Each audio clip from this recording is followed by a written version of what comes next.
दोस्तों नमस्कार। दोस्तों आप सभी मित्रों का स्वागत है। दोस्तों मैं ऐसे टॉपिक पे बात करने वाला हूं कि आप लोग सभी जानते हो लेकिन आप लोग कोशिश नहीं करते हो, और कोशिश करते हो तो आधे रास्ते में छोड़ देते हो।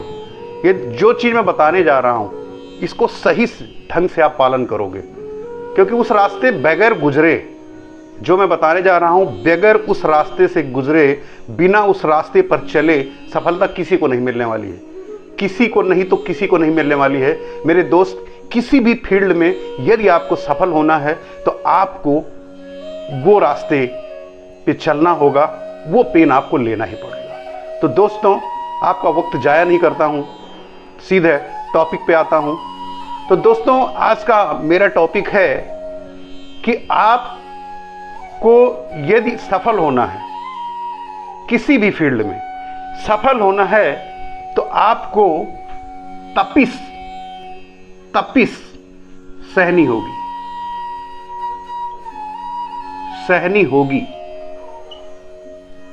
अब ये तपिश क्या है? मैंने एक सेंटेंस लिख दिया, तपिश सहनी होगी का मतलब है कि वो सफलता की ये तपिश या सफलता का जो तापमान है, वो तापमान आपको सहना पड़ेगा। वो तापमान बगैर सहे कोई नहीं निखरता, कोई नहीं तो कोई नहीं। मैं कुछ एग्जाम्पल आपके सामने रखूंगा। इस तपिश का मतलब आपको धीरे धीरे समझ में आ जाएगा कि मैं तपिश सेंटेंस क्यों यूज कर रहा हूं। शायद किसी ने बताया हो या ना बताया हो, आप जानते होंगे। मैं छोटी सी एक बात बताता हूं आपको कि यदि आप लोगों को सफलता के शॉर्टकट रास्ते सभी ढूंढते हैं, लेकिन क्या आप जानते हैं कि सफलता का शॉर्टकट कोई रास्ता नहीं होता है। सफलता का एक रास्ता है, उस रास्ते पे जो चलेगा वो सफल होगा। जो रास्ते में चल के छोड़ देगा वो असफल होगा, जो नहीं चलेगा वो असफल होगा। तो ऐसा कौन सा रास्ता है? दोस्तों आपने देखा होगा कि यदि मिट्टी का घड़ा, मिट्टी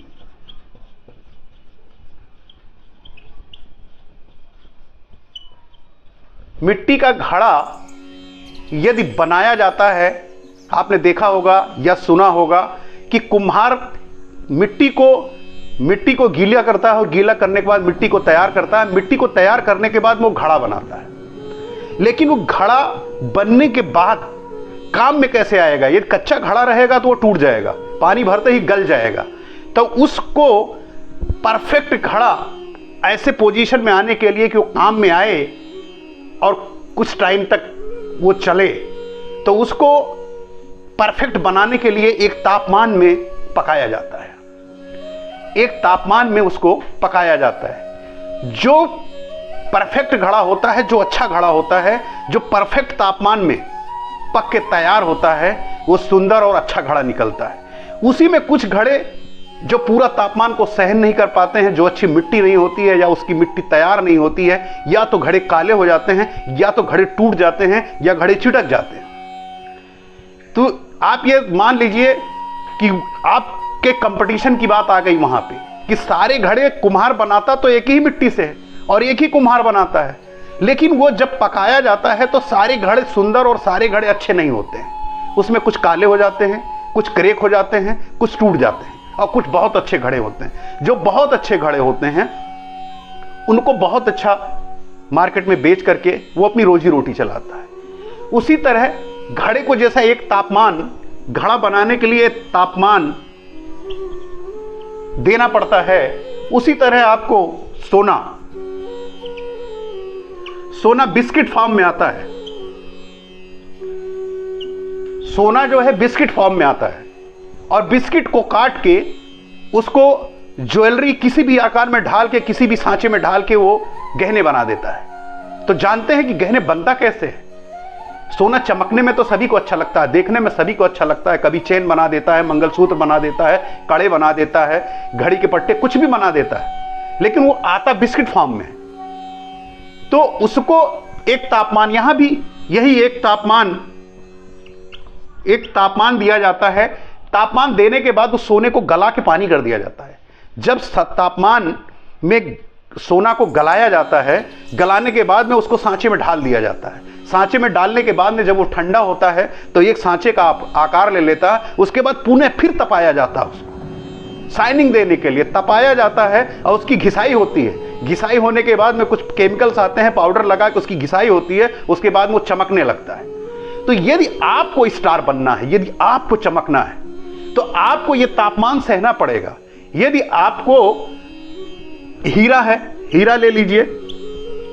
हीरा कोयले के फॉर्म में आता है, कोयला। हीरा एक कोयला होता है। कोयले को 380 डिग्री सेल्सियस 380 डिग्री सेल्सियस तापमान के ऊपर पकाया जाता है। ये 24 घंटे उस तापमान को जो कोयला सहन कर लेता है वो हीरा बन जाता है। हमारा कहने का, ये एग्जाम्पल देने का सिर्फ एक मतलब है कि यदि आपको आईएएस बनना है, यदि आपको आईएएस बनना है, तो इसके लिए आपको 8 घंटा आपको तपना होगा। 8 घंटा आपको तपना होगा। यह तपिश 8 घंटे आपको करनी होगी, इसमें कोई शॉर्टकट नहीं है। यदि आपको आईएएस बनना है तो आईएएस बनने के लिए आपको 8 घंटा, कम से कम 8 घंटा आपको पढ़ना होगा। उसके बाद आपको जो पढ़ा होगा उसको आपको अपने ब्रेन में उतारना होगा, उस पर प्रैक्टिस करनी होगी, बार बार उस पर कोशिश करनी होगी, बार बार प्रैक्टिस करनी होगी। एक डॉक्टर बनना है, एक डॉक्टर यदि आपको बनना है तो डॉक्टर बनने के लिए भी तपिश, आपको तपना होगा, पढ़ना होगा, मेहनत करनी होगी। शॉर्टकट कुछ नहीं है। हम आपको देखते हैं कि वो डॉक्टर बन गया, वो आईएएस बन गया, वो इंजीनियर बन गया, एक बिजनेस में बहुत बड़ा सफल आदमी बन गया। यदि आपको बड़ा बिजनेसमैन बनना है तो आपको एक तापमान तो सहना होगा ना। उस तापमान को आप कैसे, हम चाहते हैं शॉर्टकट रास्ता, हम तापमान में तपना भी नहीं चाहते हैं। तापमान में हम तपना भी नहीं चाहते हैं और हम तरक्की के बारे में सोचते हैं। ये दोनों चीजें नहीं हो सकती। जो तापमान को सहन कर सकता है वही निखर सकता है। जो अपना भी नहीं चाहते हैं और ये आप सोचते हैं कि यदि बिना हमको तपिश बर्दाश्त किए, बिना हमें कुछ किए, बिना हमको संघर्ष किए कोई चीज मिल जाए, ऐसा नहीं होगा। मेरे दोस्त, लाइफ में तरक्की का शॉर्टकट कोई नहीं। तरक्की का सिर्फ एक ही सूत्र है, एक ही फार्मूला है कि जिन रास्तों पे लोगों ने सफलता पाई है, जिन संघर्ष के लोगों ने किया है, जो संघर्ष लोग करके सफल हुए हैं, यदि उस रास्ते पे आप चलते हो तो आपकी लाइफ में सफलता निश्चित मिलेगी। हाँ, हो सकता है कि किसी को थोड़ा पहले मिल जाए, किसी को थोड़ा बाद में मिले, लेकिन यह निश्चित है कि सफलता जरूर मिलेगी। अब आप सोचिए कि आपको डॉक्टर बनना हो, इंजीनियर बनना हो, आईएएस बनना हो, व्यवसायी बनना हो, ट्रेडर बनना हो, कोई बड़ा बिजनेसमैन बनना हो, जो भी बनना है आपको, कोई चीज़ का शॉर्टकट नहीं है। हर एक फील्ड में संघर्ष आपको करना होगा, क्योंकि हर फील्ड में कंपटीटर आपके हैं, हर फील्ड में कंपटीशन है और उस कंपटीशन को बीट करना है। आप सोचिए कि जैसे मैंने घड़े का एग्जांपल दिया, तो सारे घड़े में बनाया जाता है तो सारे घड़े तो परफेक्ट नहीं होते ना, लेकिन जो घड़ा परफेक्ट होता है उन्हीं की वैल्यू मिलती है, उन्हीं की कीमत मिलती है और वो देखने में सुंदर लगते हैं। तो यदि आपको सुंदर बनना है, अच्छा बनना है, स्मार्ट बनना है, तो आपको, मैंने बताया था पिछले वाले वीडियो में कि योगा एक्सरसाइज से आपका दिमाग, शरीर स्ट्रांग होगा, डिसीजन लेने की क्षमता आपको मिलेगी और आपको तापमान सहने की क्षमता बढ़ जाएगी। जिस भी फील्ड में आपका जो भी आपको करना पड़ेगा तो आपका ब्रेन आपको एक्सक्यूज नहीं देगा। मैंने मन के बारे में बताया था, मन को कैसे कंट्रोल करें। एक बार पीछे जाकर के वीडियो को चेकआउट कीजिए, देखिए। और दोस्तों, तापमान, ये तपिश का कोई शॉर्टकट नहीं है, ये आपको करना ही पड़ेगा। जो छाए के पेड़ होते हैं उसमें कभी फल नहीं आते हैं, और आप ये जानते हो कि जिन पेड़ों पे फल आते हैं पत्थर उन्हीं पे पड़ते हैं।